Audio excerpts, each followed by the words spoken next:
अस्सलाम वालेकुम नाजरीन। ड्रामा सीरियल ए दिल की नेक्स्ट एपिसोड में आप देखेंगे रूहाम जो कि इस मोहित की वजह से मलिहा को घर से निकाल चुका है। यूं मलिहा अपने ससुराल वालों के सामने बदनाम होकर रह गई। तभी अपनी उसी पुरानी हमसाई आंटी के पास आती है। मलिहा की तो तबीयत संभल ही नहीं रही थी, रूहाम भी उसके पास नहीं आता। बिलाखिर अगले ही दिन मलिहा फैसला करती अपने घर आने का। मैं किसी पर बोझ नहीं बनना चाहती, बस अपनी अम्मी के घर वापस आकर उस घर को आबाद करना चाहती हूँ।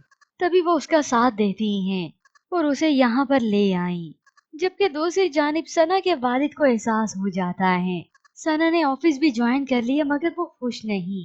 अपनी बेटी की ये उदासी देखी नहीं जाती, तो बिलाखिर वो रूहाम के पास उसके ऑफिस चले आते हैं। रूहाम तो पहले भी इस मलिहा और मोहित की वजह से तपा बैठा था।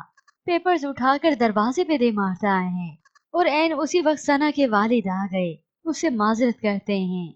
तुम्हें अपनी बेटी की जिंदगी से निकालने के बाद सबसे ज्यादा मैं ही पछताया हूँ। तुम उसे उसकी खुशी वापस लौटा दो, ये मेरी तुमसे दरख्वास्त है। मैं अपनी बेटी को खुश देखना चाहता हूँ और उसकी खुशी तुम में ही है। फिर जब रूहाम को मालूम हुआ कि उसके शोहर ने उसके साथ कितने जुल्म और सितम किए, तो उसका दिल सना की तरफ माइल होने लगेगा। रूहाम का अपना भी एक माजी था, मगर मलिहा के माजी को वो भुला ही नहीं पा रहा और ना ही समझता है कि हो सकता है इस सब में मोहित की ही चाल हो। हालांकि रूहाम की वालदा भी उसे समझाने की कोशिश करती हैं।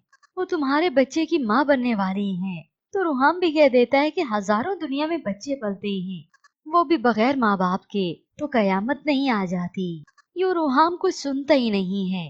उधर मलिहा अकेली जाती है डॉक्टर्स की अपॉइंटमेंट के लिए। घर वापस आए तो ये मोहित उसका इंतजार कर रहा था, जिसे देखकर तो मलिहा को शदीद गुस्सा आ जाता है और अब तो वो इसे साफ बता देती है कि मैं रूहाम के बच्चे की माँ बनने वाली हूँ। तुम चले जाओ यहाँ से। मोहित तो जतलाता है कि तुमने मुझसे बेवफाई की। मैंने अगर तुमसे बेवफाई की तो तुमने ले लिया ना बदला। अब चले जाओ यहाँ से। मोहित नहीं जाता तो मलिहा उसे धक्के मार के अपने घर से निकालती है। और यूं इस हमसाई आंटी को भी मालूम हो गया कि मामला है क्या, और उन्हें ये अंदाजा भी हो गया कि रूहाम के साथ मलिहा सिंसियर थी। तो वो इस मलिहा को समझाती हैं, अब अपने घर की हिफाजत की जिम्मेदारी तुम पर है। इसे तुमने बचाना है या फिर तूफान की नजर कर देना है। यूं मलिहा तो रोती रह गई क्योंकि वो बेबस है। रूहाम को बताती है, समझाती है, मगर रूहाम उसकी सुने तब ना। और दूसरी तरफ ये मोहित नजर रखेगा इस रूहाम पर भी। और फिर जब वो सना से मुलाकात करेगा तो यहाँ आकर वो भड़काएगा इस मलिहा को। हमसाई आंटी को बता देगा कि वो अपनी पुरानी मोहब्बत को पाना चाहता है, उसी को अपनाने वाला है। जिसके बाद मलिहा और रूहाम के रास्ते और भी जुदा होने लगेंगे।